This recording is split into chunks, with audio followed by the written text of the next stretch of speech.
जय श्री कृष्णा बच्चों, कैसे हो आप सब? आशा करता हूँ सब अच्छे होंगे। बेटा, इस लेक्चर में हम मोनेरा किंगडम को कंटिन्यू करेंगे। देखो, पिछले लेक्चर में हमने मोनेरा किंगडम के अंदर यू बैक्टीरिया को पढ़ा था। मैंने कहा था कि नेक्स्ट लेक्चर में हम प्रोटिस्टा किंगडम को शुरू करेंगे। लेकिन बेटा, प्रोटिस्टा किंगडम शुरू करने से पहले अभी भी हमें मोनेरा किंगडम के कुछ मेंबर्स के बारे में पढ़ना है, जैसे कि आर्कीबैक्टीरिया, माइकोप्लाज्मा, साइनोबैक्टीरिया और एक्टिनोमाइसीट्स। तो सबसे पहले बेटा हम आर्कीबैक्टीरिया से शुरुआत करते हैं। आर्कीबैक्टीरिया को एंशियंट या प्रिमिटिव बैक्टीरिया भी कहा जाता है। ठीक है, बहुत पहले इस दुनिया में आए थे, इस धरती पे आए थे। प्रिमिटिव एंशियंट बैक्टीरिया है। और इन्हें ओल्डेस्ट लिविंग फॉसिल्स भी कहा जाता है। आप बोलोगे सर, फॉसिल्स तो यूजुअली डेड होते हैं, लिविंग फॉसिल्स का मतलब क्या होता है? देखो, लिविंग फॉसिल्स इसलिए कहा गया है क्योंकि आर्कीबैक्टीरिया ऐसे ऑर्गेनिज्म हैं जो जिन कैरेक्टर के साथ अर्थ पे आए थे उन कैरेक्टर के साथ आज भी प्रेजेंट है। जैसे आए थे वैसी आज भी है। कोई एवोल्यूशन नहीं हुआ, कैरेक्टर्स में कोई चेंज नहीं आया। जैसे आए थे इस अर्थ पे, जैसे इवॉल्व हुए थे, आज भी वैसी है। ठीक है, तो इन्हें हम ओल्डेस्ट लिविंग फॉसिल्स कहते हैं। ठीक है, मोस्टली एनएरोब्स होते हैं। ठीक है, एनएरोब्स होते हैं यानी कि ऐसे इन्वायरमेंट में ग्रो करना पसंद करते हैं, रहना पसंद करते हैं जहां ऑक्सीजन नहीं है। ऑक्सीजन डिफिशिट रीजन में रहना पसंद करते हैं ज्यादातर आर्कीबैक्टीरिया। इनका जो सेल वॉल होता है ये बना होता है स्यूडोम्यूरिन का। ठीक है, और स्यूडोम्यूरिन का बना है। ठीक है, स्यूडोम्यूरिन, स्यूडो मतलब क्या? False murein. और स्यूडोम्यूरिन का मतलब क्या है? Complex polysaccharide and complex polypeptide. तो सेल वॉल में आपको कॉम्प्लेक्स पॉलीसैकेराइड और कॉम्प्लेक्स पॉलीपेप्टाइड देखने को मिलेगा। ठीक है, और इसे हम कहते हैं स्यूडोम्यूरिन। ऑलराइट, सेल मेम्ब्रेन भी कॉम्प्लेक्स होता है सेल वॉल की तरह। कॉम्प्लेक्स क्यों बोला? क्योंकि सेल मेम्ब्रेन बना होता है ब्रांच्ड लिपिड्स का, with ether bonds present instead of Easter bonds. देखो, जनरली जो सेल मेम्ब्रेन होता है ना, प्रोकैरियोट्स के जो सेल मेम्ब्रेन होते हैं किंगडम मोनेरा के अंदर, वो बने होते हैं लिपिड्स के और उनमें ईस्टर बॉन्ड प्रेजेंट होता है। लेकिन आर्कीबैक्टीरिया बेटा ऐसे मेंबर है मोनेरा किंगडम के जिनमें ईस्टर बॉन्ड के जगह, instead of ester bond, ether bond present होता है ब्रांच लिपिड्स में। तो ये चीज याद रखिएगा। ठीक है, हिस्टोन लाइक प्रोटीन्स प्रेजेंट होते हैं। हिस्टोन की तरह जो प्रोटीन्स होते हैं वो प्रेजेंट होते हैं, यानी कि ऐसे प्रोटीन जो होमोलोगस है हिस्टोन के, होमोलोगस है। ठीक है, अब एक चीज समझो, किंगडम मोनेरा के अंदर हम प्रोकैरियोट्स के बारे में पढ़ रहे हैं। और प्रोकैरियोट्स का जो डीएनए होता है वो नेकेड होता है, यानी कि प्रोकैरियोट्स के डीएनए में हिस्टोन प्रोटीन नहीं देखने को मिलता। लेकिन बेटा आर्कीबैक्टीरिया एक्सेप्शन है, ये एक ऐसा प्रोकैरियोट है जिसके डीएनए में आपको हिस्टोन लाइक प्रोटीन्स देखने को मिलेगा। कंप्लीटली हिस्टोन नहीं होते, हिस्टोन लाइक प्रोटीन्स होते हैं। ठीक है, इसीलिए ऐसे प्रोटीन को हम कहते हैं होमोलोगस टू हिस्टोन, जो हिस्टोन प्रोटीन के साथ सिमिलैरिटी शो करे वैसे प्रोटीन। कंप्लीटली हिस्टोन प्रोटीन नहीं, हिस्टोन लाइक प्रोटीन बोला है। ठीक है, तो ये चीज भी एक इंपॉर्टेंट पॉइंट है, इससे भी क्वेश्चन पूछा जा सकता है आपसे। 16S आरआरएनए सीक्वेंस के बेसिस पे आपको पता है कार्ल हूज ने 6 किंगडम क्लासिफिकेशन दिया था। 16S आरआरएनए के सीक्वेंस के बेसिस पे 3 डोमेन बनाया था कार्ल हूज ने, और देखा था कि आर्कीबैक्टीरिया ऐसे प्रोकैरियोट है आर्कीबैक्टीरिया ऐसे प्रोकैरियोट्स है जिनका 16S आरआरएनए सीक्वेंस दूसरे प्रोकैरियोट से डिफर करता है, डिफर फ्रॉम अदर प्रोकैरियोट्स। इसीलिए आर्कीबैक्टीरिया को एक अलग डोमेन आर्किया के अंदर रखा गया है। ये तो कार्ल ऊज ने किया था। लेकिन हम तो आर एच विटिकर क्लासिफिकेशन को फॉलो करते हैं, तो according according to R H Whittaker classification archaebacteria को किंगडम मोनेरा के अंदर हम पढ़े रहे। ठीक है, चलिए आगे बढ़ते हैं। अब बेटा बात करते हैं टाइप्स ऑफ आर्कीबैक्टीरिया की, कि कितने तरह के आर्कीबैक्टीरिया इस दुनिया में होते हैं। सबसे पहला टाइप है मिथानोजेंस। मिथानोजेंस बेटा ऐसे आर्कीबैक्टीरिया है जो कि मीथेन प्रोड्यूस करते हैं, और ये मार्शी एरिया, दलदल वाला जो एरिया है वहां पाए जाते हैं। फाउंड इन गोबर गैस प्लांट, गोबर गैस प्लांट में भी पाए जाते हैं और वहां पे मीथेन का प्रोडक्शन करते हैं। बेटा रूमिनेंट्स गट, देखो एक चीज समझो, कैटल्स जो होता है ना, जैसे कैटल्स, कैटल्स मतलब क्या? भेड़, बकरी, गाय, भैंस। कैटल्स के अंदर रूमेन पाया जाता है। रूमेन, रूमेन क्या है? एक स्टमक है, स्टमक। कैटल्स के जो स्टमक है उसको रूमेन कहते हैं। और इन्हीं कैटल को, जो कि इनमें रूमेन पाया जाता है, तो इसीलिए कैटल को हम एक और नाम से बुलाते हैं रूमिनेंट्स। कहीं पे भी आपको रूमिनेंट्स लिखा हुआ मिल जाए, रुमिनेंट्स लिखा हुआ मिल जाए तो समझ जाना बात किसकी की जा रही है, कैटल्स की, क्योंकि कैटल के अंदर एक स्टमक पाया जाता है जिसको कहते हैं रूमेन। ठीक है, तो रूमिनेंट का मतलब क्या, वही घास और सॉरी गाय और भैंस, ठीक है, गाय भैंस बकरी, ठीक है, इन्हें हम रूमिनेंट्स कहते हैं। देखो जो कैटल यानी कि जो रूमिनेंट होता है ना बेटा, उनके गट में क्या प्रेजेंट होते हैं, मिथैनोजेंस। और ये मिथैनोजेंस रूमिनेंट के गट में क्या करते हैं, हेल्प्स इन सेल्यूलोज डाइजेशन। ठीक है, मिथैनोजेंस हेल्प्स इन सेल्यूलोज डाइजेशन। को पता है जो गाय और भैंस है वो घास खाती है, और घास में ज्यादा मात्रा में सेल्यूलोज होता है। तो जब ये घास गाय और भैंस के पेट में यानी कि रूमेन में जाता है, तो रूमेन में प्रेजेंट मिथाइनोजेंस क्या करते हैं, उन घास में प्रेजेंट सेलुलोज का डाइजेशन करते हैं। यानी कि हम कह सकते हैं मिथाइनोजेंस और रूमिनेंट्स के बीच में एक म्यूचुअलिज्म है, एक रिलेशनशिप है। मिथाइनोजेंस जो होता है वो रूमिनेंट्स के पेट में सेलुलोज का डाइजेशन करता है, और बदले में रूमिनेंट्स मिथाइनोजेन को शेल्टर एंड फूड प्रोवाइड करता है। ठीक है, चलिए, तो दोनों के बीच में एक प्यारा सा रिश्ता है। आगे बात करते हैं हेलोफाइल्स की। हेलोफाइल्स बेटा ऐसे आर्कीबैक्टीरिया है जो कि एक्सट्रीम सैलिनिटीज में पाए जाएंगे, ठीक है, जहां यानी कि सॉल्टी रीजन में पाए जाएंगे। देखो, हेलो का मतलब होता है सॉल्टी, फाइल्स का मतलब होता है लविंग। ऐसे बैक्टीरिया जो सॉल्ट लविंग हो, सॉल्टी लविंग हो, ठीक है, उन्हें हम कहते हैं हेलोफाइल्स। यानी कि ऐसे रीजन में ग्रो करेंगे जहां पे नमक की तादाद ज्यादा है, ठीक है, सलाइन कंडीशन है। फिर आता है थर्मो एसिडोफाइल्स। थर्मो एसिडोफाइल्स ऐसे आर्कीबैक्टीरिया है जो कि हाई टेम्परेचर और लो पीएच यानी कि एसिडिक पीएच में क्या करते हैं, सरवाइव करते हैं। फाइल्स मतलब वही लविंग। तो टेम्परेचर कितना, 18 टू 100 डिग्री सेल्सियस तक टेम्परेचर झेल लेते हैं ये थर्मो एसिडोफाइल्स, और एसिडिक पीएच यानी कि 2 पीएच तक ये सरवाइव कर लेते हैं। 2 पीएच जो होता है ना, एसिडिक पीएच 1 2 3 पीएच, ये सब क्या है, एसिडिक पीएच है। 4 क्या है, एसिडिक पीएच है। तो एसिडिक पीएच में रहना पसंद करते हैं, ठीक है। जैसे example thermos aquaticus. Thermos aquaticus बेटा एक तरह का थर्मो एसिडोफाइल्स है, फाइंड इन सल्फर स्प्रिंग। देखो 18 टू 100 डिग्री सेल्सियस वाला टेम्परेचर वाला जो रीजन है, इन्वायरमेंट है, और जो एसिडिक इन्वायरमेंट है वो आपको सल्फर स्प्रिंग में देखने को मिलेगा। सल्फर स्प्रिंग ऐसा जगह है जहां पे टेम्परेचर कितना होता है, 18 टू 100 डिग्री सेल्सियस होता है और पीएच 2 होता है। तो सल्फर स्प्रिंग में थर्मो एसिडोफाइल्स ग्रो करते हैं बेटा। देखो archaebacteria survive in adverse condition. Adverse condition में सर्वाइव कर लेते हैं, क्यों, due to complex cell wall and complex cell membrane. ये चीज याद रखिएगा। देखो इतने एक्सट्रीम टेम्परेचर में, लो पीएच पे, ठीक है, मार्शी एरिया में आराम से सर्वाइव कर लेते हैं आर्कीबैक्टीरिया। क्यों, क्योंकि आर्कीबैक्टीरिया का जो सेल वॉल है वो कॉम्प्लेक्स है, स्यूडोम्यूरिन का बना है, सेल मेम्ब्रेन भी कॉम्प्लेक्स है, ब्रांच लिपिड्स पाए जाते हैं, और उन ब्रांच लिपिड में ईस्टर बॉन्ड की जगह ईथर बॉन्ड्स होते हैं बेटा। ठीक है, चलिए, तो कोई पूछ ले आर्कीबैक्टीरिया क्यों सर्वाइव कर लेता है एडवर्स कंडीशन में, तो ये रीजन है, सॉरी ये रीजन है, ये कारण है, ठीक है, because of complex cell wall and complex cell membrane. अब बेटा बात करते हैं एक्टिनोमाइसिटीज की। एक्टिनोमाइसिटीज को बेटा माइकोबैक्टीरिया भी कहा जाता है। ये फिलामेंटस बैक्टीरिया होते हैं, ठीक है, फिलामेंटस शेप होता है, फिलामेंटस शेपेड बैक्टीरिया होते हैं। Okay, major source of antibiotic production. Actinomycetes जो होते हैं इनसे हमें एंटीबायोटिक्स मिलता है बहुत ही ज्यादा तादाद में। मेजर सोर्स है एंटीबायोटिक्स के। एंटीबायोटिक्स क्या, बोलो, ऐसे सब्सटेंस जो बैक्टीरिया को किल करे।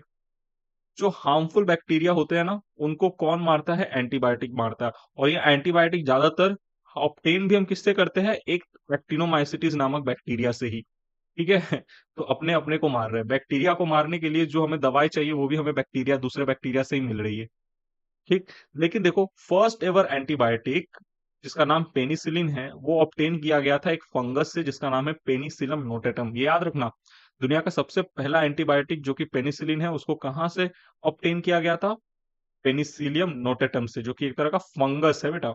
चलिए, एक्टिनोमाइसिटीज जो है उनका एग्जांपल आप याद रख लो, स्ट्रेप्टोमाइसिस और फ्रैंकिया। मतलब फ्रैंकिया ऐसे एक्टिनोमाइसिटीज है जो कि सिम्बायोटिक नाइट्रोजन फिक्सेशन करते हैं in non legumes plant like Casuarina, Casuarina and Alnus. Casuarina and Alnus क्या है, नॉन लेग्यूम प्लांट है, ठीक है, नॉन लेग्यूम प्लांट है। और इनमें नाइट्रोजन फिक्सेशन का काम कौन करता है, फ्रैंकिया। फ्रैंकिया जो होते हैं ये कैजुअरिना और अल्नस को नाइट्रोजन फिक्स करके देते हैं, और बदले में कैजुअरिना और अल्नस फ्रैंकिया को शेल्टर एंड फूड प्रोवाइड करता है। तो फ्रैंकिया और इनके बीच में एक सिम्बायोटिक रिलेशनशिप है। आगे बढ़ते हैं बेटा, अब बात करते हैं साइनोबैक्टीरिया की। ध्यान से सुनिएगा, साइनोबैक्टीरिया को ब्लू ग्रीन एल्गी भी कहा जाता है। अब आपके मन में सवाल आएगा, सर है तो ये बैक्टीरिया और आप इसे एल्गी बुला रहे हो, ऐसा क्यों? देखो ये चीज एल्गी नाम क्यों पड़ा? लीनियस की वजह से। लीनियस जो साइंटिस्ट थे ना, वो बहुत ही क्या कहते हैं दिलचस्प रखते थे बायोलॉजी में, और सबसे शुरू शुरू में आए थे, एकदम नए नए आए थे उस समय। तो भाई जब ये बायोलॉजी को समझने की कोशिश कर रहे थे उस समय, ना ही माइक्रोस्कोप था, ना ही आजकल के इतने आधुनिक यंत्र थे, इंस्ट्रूमेंट थे। तो लीनियस जो थे वो बहुत ही सिंपल चीजों को रखते थे।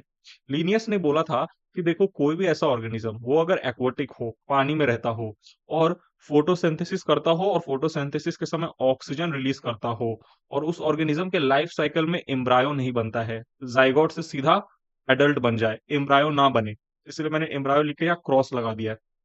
तो ऐसा ऑर्गेनिज्म लीनियस के अकॉर्डिंग जो एक्वाटिक है, फोटोसिंथेसिस करके ऑक्सीजन रिलीज करता है, और जिसके लाइफ साइकिल में एम्ब्रायो नहीं बनता, ऐसे ऑर्गेनिज्म को हम एल्गी कंसीडर करेंगे। ठीक है, ऐसा organism can be considered as algae by Linnaeus. ये लीनियस के अकॉर्डिंग इन्होंने लिख दिया था कि ऐसे ऑर्गेनिज्म को एल्गी बोलना है। और ये तीनों लक्षण साइनोबैक्टीरिया में भी थे। ठीक है, तो लीनियस के अकॉर्डिंग हमने साइनोबैक्टीरिया का नाम ब्लू ग्रीन एल्गी रख दिया, क्योंकि ब्लू ग्रीन कलर के नजर आते थे, और जो कि ये तीन कैरेक्टर था साइनोबैक्टीरिया के अंदर, तो उसे हमने एल्गी बुलाना शुरू कर दिया। ब्लू ग्रीन एल्गी या साइनोबैक्टीरिया बेटा एक ही चीज है, लेकिन एक चीज समझना, साइनो ये एक तरह का बैक्टीरिया है, ब्लू ग्रीन एल्गी एल्गी नहीं बैक्टीरिया है। क्यों? क्योंकि ये एक प्रोकैरियोट है। ठीक है, देखो, टू किंगडम क्लासिफिकेशन के अकॉर्डिंग प्लांटी किंगडम के अंदर ब्लू ग्रीन एल्गी को रखा गया था, क्योंकि लीनियस ने टू किंगडम क्लासिफिकेशन दिया था, और लीनियस ने बोला था कि ऐसा कोई भी ऑर्गेनिज्म जिसमें सेल वॉल प्रेजेंट है उसे प्लांटी किंगडम में डाल दो। तो बीजीए यानी कि ब्लू ग्रीन एल्गी में सेल वॉल प्रेजेंट था, तो भाई साहब लीनियस ने बिना सोचे समझे ब्लू ग्रीन एल्गी को प्लांटी में डाल दिया। लेकिन बाद में स्टडीज की गई, आधुनिक यंत्र का इन्वेंशन किया गया। ठीक है, आधुनिक यंत्र, इंस्ट्रूमेंट, माइक्रोस्कोप का इन्वेंशन किया गया, तो आगे जाके आर एच विटिकर ने देखा कि अरे, ब्लू ग्रीन एल्गी में तो जो सेल स्ट्रक्चर है वो प्रोकैरियोटिक है। ठीक है, तो फाइव किंगडम के हिसाब से, आर एच विटिकर के हिसाब से, मोनेरा किंगडम जिसमें सारे प्रोकैरियोट्स को रखा जाता है, इसी मोनेरा किंगडम में साइनोबैक्टीरिया को भी रख दिया गया, क्योंकि साइनोबैक्टीरिया भी क्या है? प्रोकैरियोट्स है। ठीक है, फाइव किंगडम के अकॉर्डिंग मोनेरा के अंदर सारे प्रोकैरियोट को रखा गया, और आगे चलकर जब ब्लू ग्रीन एल्गी पे स्टडी किया गया तो पता चला कि ब्लू ग्रीन एल्गी भी एक तरह का प्रोकैरियोट है, तो ब्लू ग्रीन एल्गी का नया नाम रख दिया गया साइनोबैक्टीरिया। ठीक है, ऑलराइट, समझ में आ रहा है ना क्यों साइनोबैक्टीरिया और ब्लू ग्रीन एल्गी भी कहते हैं? ये लीनियस और आरिश विटिकर के बीच का मामला है। अकॉर्डिंग टू लीनियस आप साइनोबैक्टीरिया को ब्लू ग्रीन एल्गी बोलोगे, और अकॉर्डिंग टू आरिश विटिकर आप ब्लू ग्रीन एल्गी को साइनोबैक्टीरिया बोलोगे। ठीक, आज के समय में हमें साइनोबैक्टीरिया लेकर ही चलना है। अब देखो, साइनोबैक्टीरिया ऐसे ऑर्गेनिज्म हैं जो इस धरती पे सबसे पहले फोटोसिंथेसिस करके ऑक्सीजन प्रोड्यूस किए थे। फर्स्ट ऑक्सीजेनिक फोटोसिंथेसिस किया था इन्होंने, यानी कि फोटोसिंथेसिस के समय ऑक्सीजन लिबरेट किया था। ठीक है, इससे पहले के जितने भी यू बैक्टीरिया थे, आर्की बैक्टीरिया थे, वो ऑक्सीजन लिबरेट नहीं कर रहे थे। इनफैक्ट कुछ यू बैक्टीरिया बेटा फोटोसिंथेसिस करते हैं, उनके अंदर बैक्टीरियो क्लोरोफिल ए नामक फोटोसिंथेटिक पिगमेंट भी प्रेजेंट होता है। लेकिन जब वो यू बैक्टीरिया फोटोसिंथेसिस करते हैं तो नॉन ऑक्सीजनिक फोटोसिंथेसिस करते हैं, सल्फर प्रोड्यूस करते हैं। लेकिन किंगडम मोडेरा में सबसे पहली बार ये जो साइनोबैक्टीरिया थे, इन्होंने ही फोटोसिंथेसिस करके ऑक्सीजन प्रोड्यूस किया था, तो इन्हें फर्स्ट ऑक्सीजेनिक फोटोसिंथेटिक प्रोकैरियोट भी माना जाता है, ऑर्गेनिज्म भी माना जाता है इस धरती पे। क्यों? क्योंकि ये ऑक्सीजन लिबरेट करते हैं।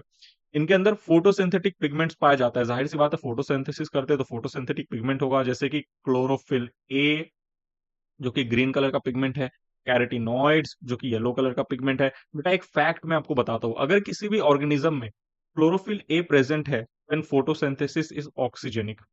आंख बंद करके आपको ऑक्सीजेनिक फोटोसिंथेसिस टिक करके आना है, क्योंकि क्लोरोफिल ए अगर किसी भी ऑर्गेनिज्म में प्रेजेंट होगा ना, क्लोरोफिल ए नामक फोटोसिंथेटिक पिगमेंट, और वो ऑर्गेनिज्म फोटोसिंथेसिस कर रहा है, तो जाहिर सी बात है फोटोसिंथेसिस ऑक्सीजेनिक होगा और ऑक्सीजन रिलीज होगा। ये एक फैक्ट है, इसको ना आप एज अ फैक्ट याद कर लो, इसमें कोई दोहराए नहीं है।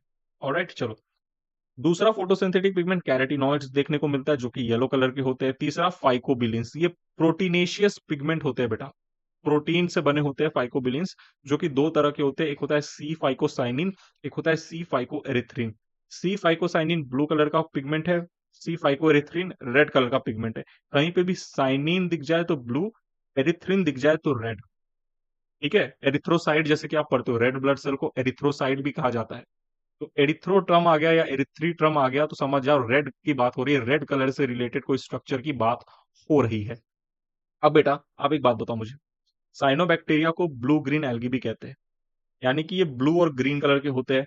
तो इनमें chlorophyll A and C phycocyanin, ये दोनों पिगमेंट हाई अमाउंट में प्रेजेंट होता है। ठीक है, जिसके वजह से जो साइनोबैक्टीरिया है वो ब्लू ग्रीन कलर के नजर आते हैं। ठीक है, क्योंकि ये ग्रीन पिगमेंट क्लोरोफिल ए ज्यादा अमाउंट में होगा और सी फाइकोसाइनिन ज्यादा अमाउंट में होगा। ठीक है, these two pigment present in high amount, इसीलिए साइनोबैक्टीरिया ब्लू ग्रीन कलर के नजर आते हैं। लेकिन एक नोट याद रखना, ब्लू ग्रीन एल्गी यानी कि cyanobacteria are not always in blue green colour. जरूरी नहीं है कि साइनोबैक्टीरिया हमेशा ब्लू ग्रीन कलर के ही होंगे।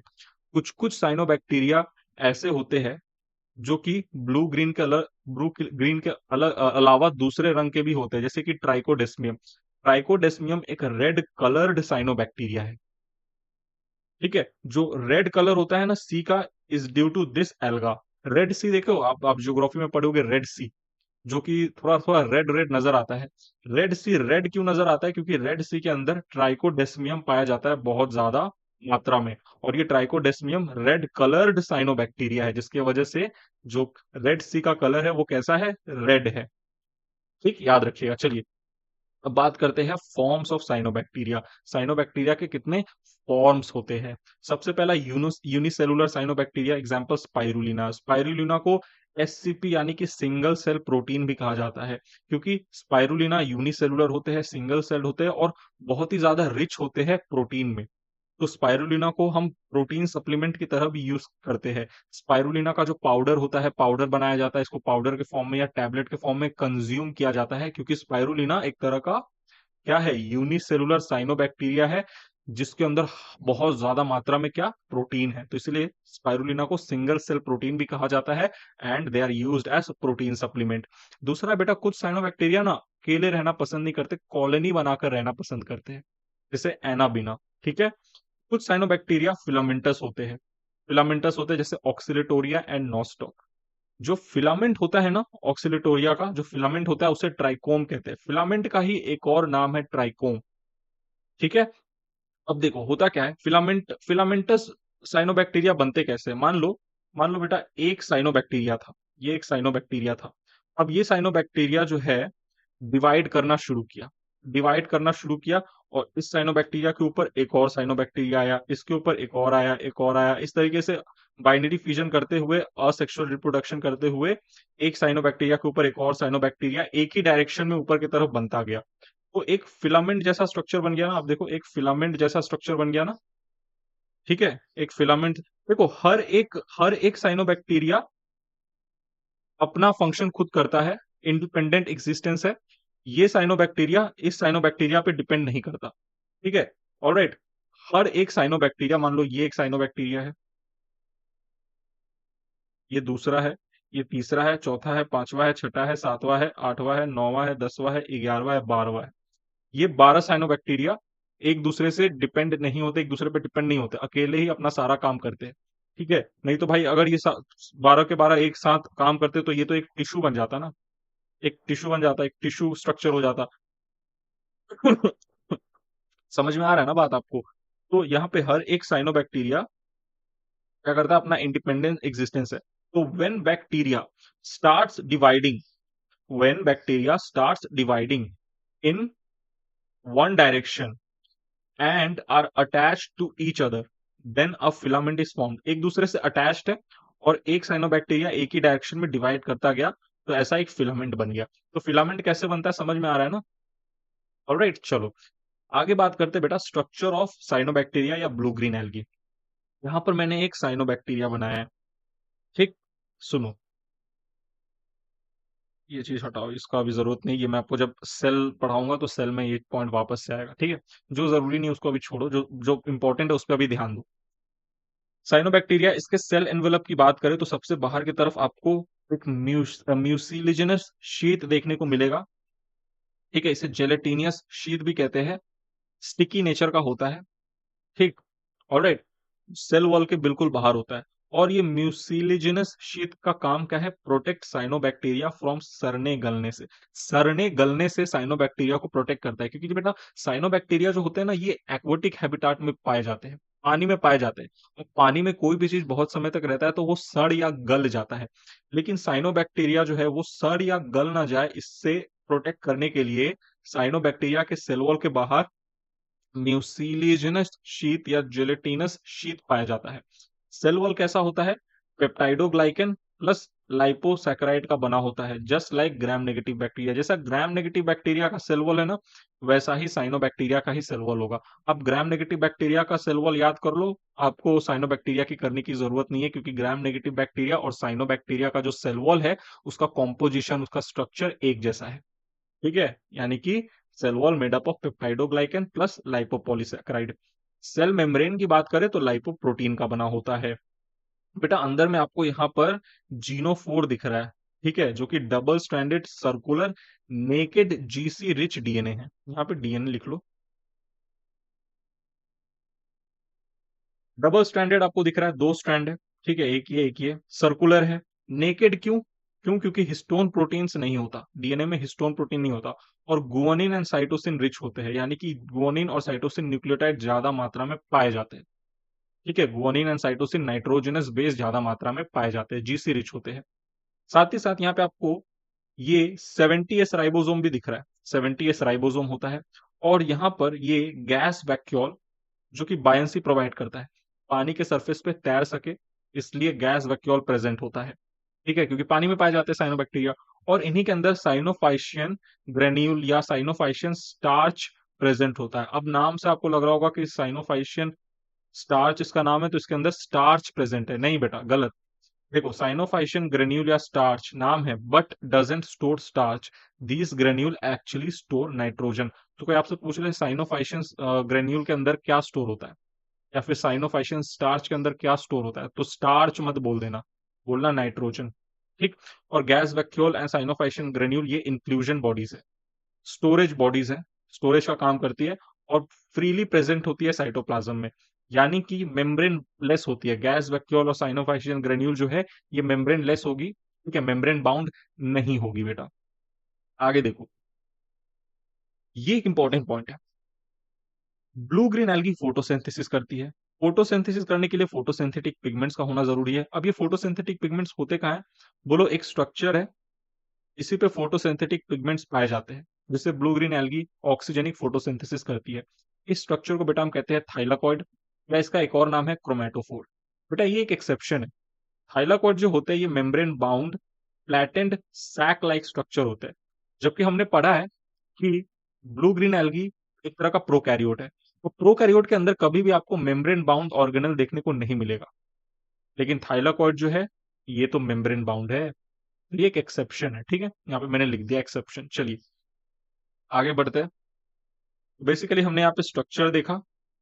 ऑलराइट, कुछ इंपॉर्टेंट पॉइंट्स हैं, याद रखना। Outer most layer mucilaginous sheet का बना होता है, जो कि सड़ने गलने से बनाता है। सेल वॉल कैसा होता है साइनोबैक्टीरिया का? Just like gram negative bacteria. Thylakoid या क्रोमेटोफोर प्रेजेंट होते हैं फॉर फोटोसिंथेसिस। और इंक्लूजन बॉडीज प्रेजेंट होते हैं। इंक्लूजन बॉडीज मतलब डेड बॉडीज, ठीक है, नॉन लिविंग स्ट्रक्चर, जैसे कि गैस वैक्यूल एंड साइनोफाइशियन स्टार्च या ग्रेन्यूल प्रेजेंट होते हैं। और इन दोनों का काम क्या होता है? स्टोरेज बॉडीज होते हैं, ठीक है, फ्रीली प्रेजेंट होते हैं साइटोप्लाज्म में। चलो, अब नाइट्रोजन फिक्सेशन में मदद करते हैं साइनोबैक्टीरिया, ठीक है। कैसे करते हैं ये चीज हमें समझना है। साइनोबैक्टीरिया को आपसे पूछ लें इनका इंपॉर्टेंट फंक्शन क्या है, नाइट्रोजन फिक्सेशन कैसे, वो मैं आपको पढ़ाऊंगा। देखो, एक चीज याद रखो, इस पूरे संसार में प्रोकैरियोट यूकैरियोट पाए जाते हैं। सेल के सेल स्ट्रक्चर की बात करें तो एक प्रोकैरियोट होता है, एक यूकैरियोट होता है। नेचर ने सिर्फ प्रोकैरियोट को ही अलाउ किया है इस दुनिया में कि वो नाइट्रोजन का फिक्सेशन कर सके। यूकैरियोट कभी भी नाइट्रोजन का फिक्सेशन नहीं कर पाएंगे, चाहे वो प्रोटिस्टा हो, चाहे वो फंजाई हो, कुछ भी हो, लेकिन वो कभी यूकैरियोटिक सेल कभी नाइट्रोजन का फिक्सेशन नहीं कर सकता। नाइट्रोजन का fixation can only be done by prokaryote, ठीक है। और साइनोबैक्टीरिया जो कि नाइट्रोजन का फिक्सेशन करते हैं वो है नॉस्टॉक या एनाबिना। नॉस्टॉक भी कर सकते हैं, एनाबिना भी करते हैं, दोनों ही करते हैं, ठीक है। अब देखो यहाँ पर बेटा, ये मैंने एक स्ट्रक्चर बनाया, आपको एनसीईआरटी में भी मिल जाएगा, ठीक है। ये नॉस्टॉक का स्ट्रक्चर है, ठीक। यहाँ पर देखो, ये एक सेल है, ये सेल ने डिवाइड किया ऊपर एक और सेल, फिर इसने डिवाइड किया, यहाँ एक और सेल, ये डिवाइड किया एक और सेल, तो इस तरीके से एक फिलामेंट बन गया। एक सेल एक ही डायरेक्शन में डिवाइड करता गया, ठीक है, ये एक नॉस्टॉक एक ही डायरेक्शन में डिवाइड करता गया और ये नॉस्टॉक का पूरा एक फिलामेंट बन गया। तो हम कहते हैं नॉस्टॉक का स्ट्रक्चर कैसा है, फिलामेंटस स्ट्रक्चर है नॉस्टॉक का, ठीक है। सबसे बाहर की तरफ आपको यहाँ म्यूसिलिजिनस शीट देखने को मिलेगी। बेटा नॉस्टॉक में दो तरह के सेल पाए जाते हैं, एक होता है वेजिटेटिव सेल और एक होता है हेट्रोसिस्ट। वेजिटेटिव सेल जो होते हैं इनका जो सेल वॉल होता है थिन होता है और ये फोटोसिंथेसिस करते हैं। लेकिन हेट्रोसिस्ट जो होते हैं ये स्पेशलाइज्ड लार्ज सेल होते हैं नॉस्टॉक के अंदर, जो कि नाइट्रोजन का फिक्सेशन करते हैं। याद रखना हेट्रोसिस्ट जो है ये सिर्फ नॉस्टॉक और एनाबीना में ही देखने को मिलेगा। साइनोबैक्टीरिया बहुत तरह के होते हैं, आगे आगे चल के आप एग्जाम्पल देखना, जैसे कि स्पाइरुलिना भी एक क्या है, साइनोबैक्टीरिया ही है, लेकिन उनके अंदर आपको हेट्रोसिस्ट नहीं देखने को मिलेगा। हेट्रोसिस्ट आपको सिर्फ ऐसे ही साइनोबैक्टीरिया में देखने को मिलेगा जो कि नाइट्रोजन फिक्सेशन करता है, क्योंकि हेट्रोसिस्ट का काम ही है नाइट्रोजन का फिक्सेशन करना। तो हेट्रोसिस्ट कहाँ मिलेगा, नॉस्टॉक एंड एनाबीना में। हेट्रोसिस्ट बेटा थिक वॉल होता है, नाइट्रोजन फिक्सेशन करता है, यानी कि एटमोस्फेरिक नाइट्रोजन को अमोनिया में कन्वर्ट करता है, ठीक है। अब नाइट्रोजन फिक्सेशन करने के लिए टू बेसिक रिक्वायरमेंट्स की जरूरत है। Two basic requirements are needed for nitrogen fixation, और इस रिक्वायरमेंट को प्रोवाइड करता है ये हेट्रोसिस्ट। और वो रिक्वायरमेंट क्या है, पहला तो निफ जीन का होना। निफ जीन, निफ का फुल फॉर्म क्या है, नाइट्रोजनस इंड्यूसिंग फैक्टर। अगर निफ जीन नहीं है तो नाइट्रोजन का फिक्सेशन नहीं हो सकता। तो इस हेट्रोसिस्ट के अंदर आपको निफ जीन देखने को मिलेगा। ये निफ जीन क्या करता है, एक एंजाइम को बनाता है, नाइट्रोजनस एंजाइम। ये नाइट्रोजनस एंजाइम क्या करता है, नाइट्रोजन के फिक्सेशन में मदद करता है। अब ये नाइट्रोजनस एंजाइम की खास बात है कि ये डैमेज हो सकता है if comes in contact with oxygen, ठीक है। अगर नाइट्रोजनस एंजाइम ऑक्सीजन के कांटेक्ट में आ गया तो डैमेज हो जाएगा और नाइट्रोजन फिक्सेशन नहीं हो पाएगा। तो इसीलिए हेट्रोसिस्ट जहां पर नाइट्रोजनस एंजाइम बनते हैं निफ जीन द्वारा द्वारा इस हेट्रोसिस्ट के अंदर एनारोबिक कंडीशन होती है।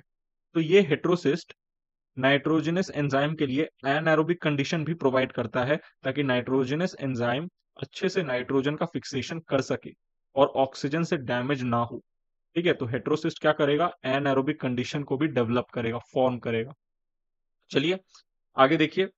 अब नाइट्रोजन फिक्सेशन दो तरीके से कर सकता है साइनोबैक्टीरिया, एक तो है सिम्बायोटिक और एक है फ्री लिविंग। पहले बात करते हैं सिम्बायोटिक की। देखो एक प्लांट होता है जिसे हम कहते हैं अजोला। अजोला एक तरह का एक्वोटिक फर्न है। फर्न ऐसे ग्रुप है प्लांट्स के जो कि टेरिडोफाइट डिवीजन के अंदर आते हैं। टेरिडोफाइट प्लांट किंगडम का एक डिवीजन है जिसके बारे में आगे आपको पढ़ाऊंगा। टेरिडोफाइट, ब्रायोफाइट, जिम्नोस्पर्म, एंजियोस्पर्म, ये सब की बात हम करेंगे।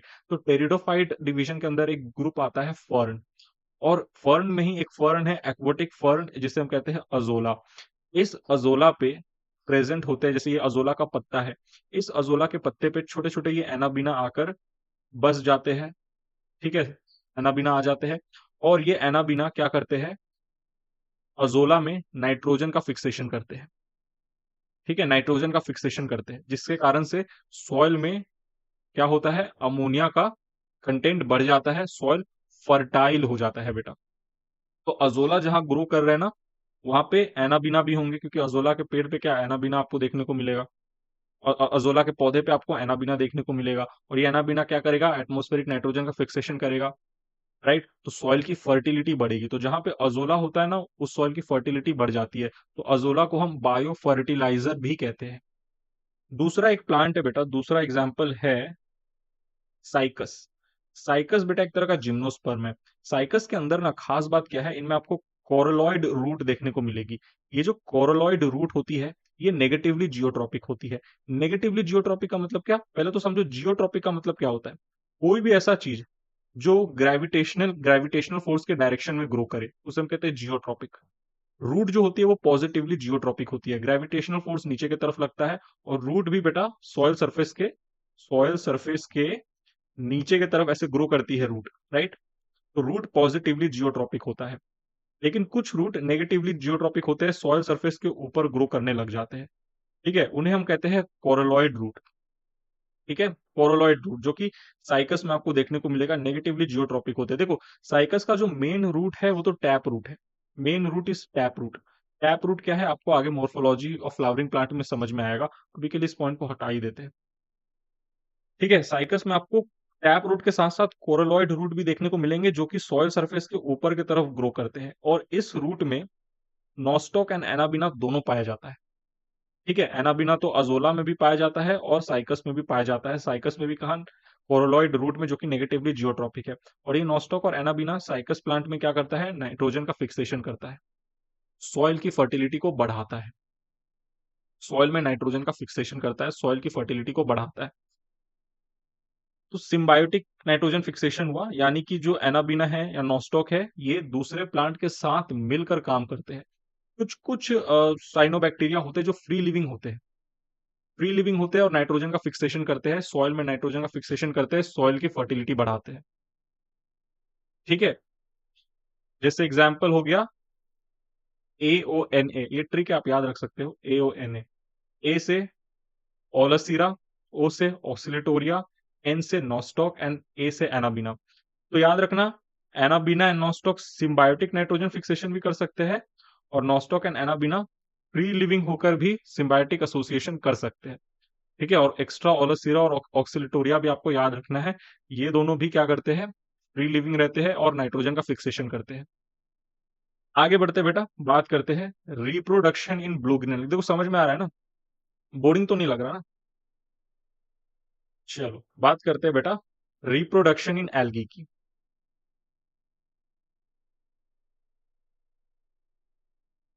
बाइनरी फिजन से यूनिसेलुलर ब्लू ग्रीन एल्गी जैसे कि स्पाइरुलिना ये रिप्रोडक्शन करती है। ठीक है, और जो फिलामेंटस ब्लू ग्रीन एल्गी होते हैं जैसे कि ऑक्सिलेटोरिया हो गया, नॉस्टॉक हो गया, ये फ्रेगमेंटेशन प्रोसेस का इस्तेमाल करके, फ्रेगमेंटेशन एक मेथड है असेक्सुअल रिप्रोडक्शन का, इस फ्रेगमेंटेशन मेथड से ऑक्सिलेटोरिया और नॉस्टॉक क्या करती है बेटा, रिप्रोडक्शन करती है। जैसे कि ऑक्सिलेटोरिया में देखो, ये एक फिलामेंटस स्ट्रक्चर है, ऑक्सिलेटोरिया का फिलामेंटस ब्लू ग्रीन एल्गी है।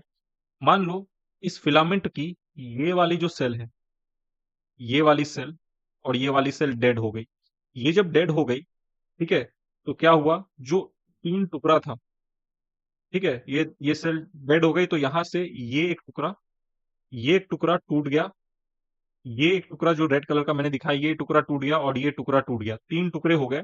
और ये तीनों टुकड़े अलग अलग फिर वापस से क्या करेंगे, ग्रो करेंगे और एक नया ऑक्सिलिटोरिया में डेवलप हो जाएंगे। तो आप देखो किस तरीके से एक ऑक्सिलिटोरिया से तीन ऑक्सिलिटोरिया बन गए।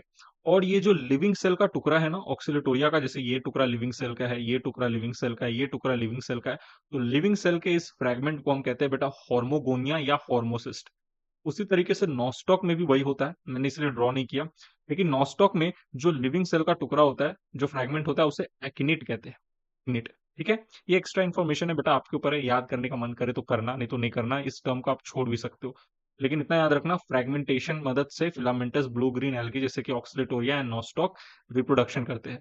देखो कभी कभी क्या होता है ना बेटा, एक्सेसिव ग्रोथ हो जाता है ब्लू ग्रीन एल्गी का in water bodies, water bodies में बहुत ज्यादा ग्रोथ हो गया ब्लू ग्रीन एल्गी का, उसे हम कहते हैं वाटर ब्लूम या एल्गल ब्लूम। ब्लूम शब्द का मतलब होता है रैपिड मल्टीप्लिकेशन, किसी चीज का बहुत ज्यादा तादाद में बढ़ जाना, उसे हम कहते हैं ब्लूम। तो एक्सेसिव ग्रोथ हो गया ब्लू ग्रीन एल्गी का वाटर बॉडीज में, इसे हम कहते हैं वाटर ब्लूम, एल्गल ब्लूम।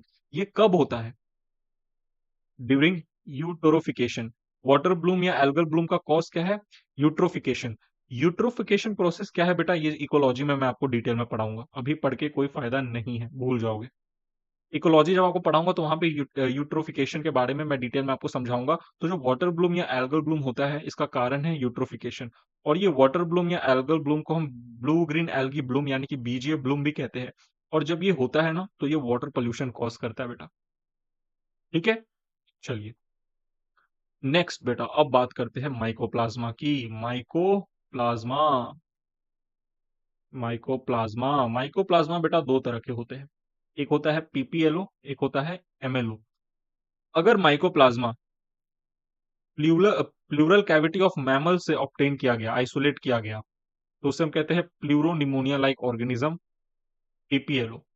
ठीक है, तो माइकोप्लाज्मा कहां से आइसोलेट किए गए हैं उसके बेसिस पे दो तरह के होते हैं। फिर से सुनना, बहुत बच्चे ना पीपीएलओ और एमएलओ में कंफ्यूज होते रहते हैं। ये पीपीएलओ, एमएलओ और माइकोप्लाज्मा क्या है, इनमें कंफ्यूज होते रहते हैं। देखो, माइकोप्लाज्मा एक तरह का बैक्टीरिया है, और ये माइकोप्लाज्मा अगर प्लूरल कैविटी ऑफ मैमल से आइसोलेट किया गया तो इसे हम कहते हैं प्लूरल निमोनी लाइक ऑर्गेनिज्म। और ये PPLO pleural cavity of mammal में कुछ तो कर रहा होगा, तो क्या करता है ये PPLO pleural cavity of mammal में रहता है और मैमल के अंदर कॉज करता है disease, bovine pleuropneumonia disease. Mammal जैसे कि कैटल्स, कैटल्स गाय भैंस हो गया, ये कैटल्स है ना, तो कैटल्स मैमल्स के अंदर आते हैं, राइट। तो कैटल्स के अंदर, कैटल्स के प्लूरल कैविटी में प्रेजेंट होता है प्लूरोनिमोनिया लाइक ऑर्गेनिज्म, जो कि एक तरह के माइकोप्लाज्मा है और डिजीज कॉज करता है बोवाइन प्लूरोनिमोनिया।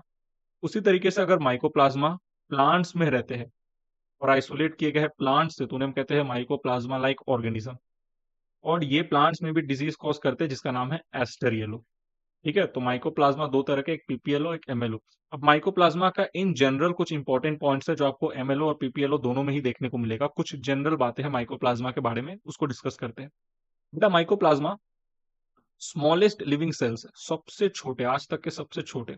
पीपीएलओ हो गया जो कि माइकोप्लाज्मा के अंदर आता है, सबसे स्मॉलेस्ट सेल्स है। माइकोप्लाज्मा में सेल वॉल नहीं होता।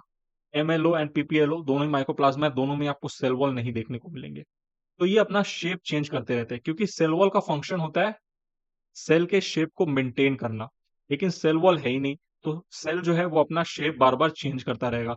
इसीलिए माइकोप्लाज्मा को हम जोकर्स ऑफ माइक्रोबायोलॉजी भी कहते हैं। बेटा माइक्रोबायोलॉजी वो ब्रांच है बायोलॉजी का जो कि माइक्रो ऑर्गेनिज्म के स्टडी के साथ डील करता है। माइकोप्लाज्मा एक तरह का माइक्रोबायोलॉजी है, सॉरी माइकोप्लाज्मा एक तरह का माइक्रो ऑर्गेनिज्म है।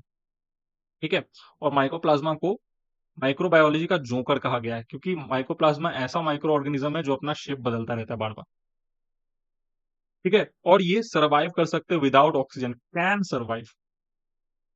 Survive without oxygen. तो ये फैकल्टेटिव एनारोबिक है, ऑप्शनली एनारोबिक है।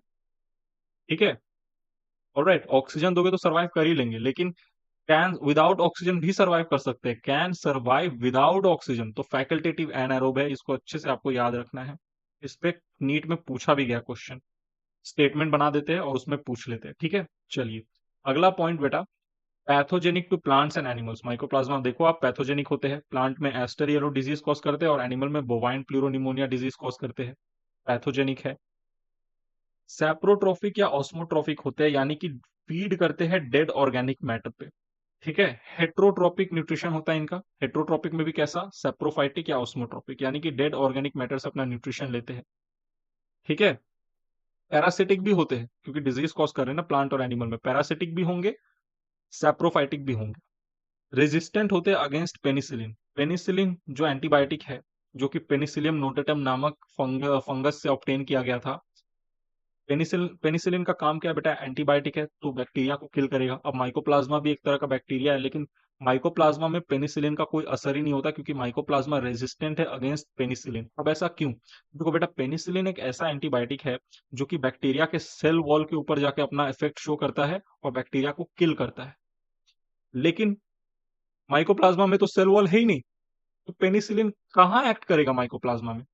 भाई पेनिसिलिन एंटीबायोटिक बैक्टीरिया के सेल वॉल पे अटैक करता है और बैक्टीरिया को किल करता है, लेकिन माइकोप्लाज्मा के पास तो सेल वॉल ही नहीं है, तो पेनिसिलिन अटैक क्यों कहाँ करेगा। ठीक है, तो देखो यहाँ पर लिखा है कि पेनिसिलिन का साइट ऑफ एक्शन है cell wall, which is absent in mycoplasma, इसीलिए माइकोप्लाज्मा जो है वो रेजिस्टेंट है अगेंस्ट पेनिसिलिन। आगे देखो, अब आपको माइकोप्लाज्मा को किल करना है, यानी कि जो ऑर्गेनिज्म है जैसे कि कैटल है जिसको बोवाइन प्लूरोनिमोनिया डिजीज हो गया, उनको आप कौन सा एंटीबायोटिक दोगे, तो उनको आप दोगे chloramphenicol and tetracycline. Chloramphenicol and tetracycline ऐसे एंटीबायोटिक है जो कि बैक्टीरिया के सेल के अंदर घुसकर अपना इफेक्ट शो करते हैं, घुसकर मारते हैं। पेनिसिलिन तो सेल वॉल बाहर से ही मारता है, सेल वॉल पे इफेक्ट शो करता है, लेकिन क्लोरमफेनिकोल एंड टेट्रासाइक्लिन बैक्टीरिया के साइटोप्लाज्म में चले जाते हैं, सेल के इनसाइड चले जाते हैं और साइटोप्लाज्म में हो रहे प्रोटीन सिंथेसिस के प्रोसेस को ब्लॉक कर देते हैं। अंदर चलने वाले माइटोकॉन्ड्रिया माइटोकॉन्ड्रिया बोल रहा हूँ, सॉरी, मीजोजोम, मीजोजोम में होने वाला जो रेस्पिरेशन है, भाई प्रोकैरियोट के अंदर रेस्पिरेशन कहाँ होता है, मीजोजोम पे होता है। तो रेस्पिरेशन और प्रोटीन सिंथेसिस को क्लोरमफेनिकोल एंड टेट्रासाइक्लिन माइकोप्लाज्मा के अंदर ब्लॉक कर देते हैं, जिसके कारण से माइकोप्लाज्मा की डेथ हो जाती है और कैटल जो है वो बोवाइन प्लूरोनिमोनिया जैसे डिजीज से बच जाता है। तो ये इफेक्टिव एंटीबायोटिक है।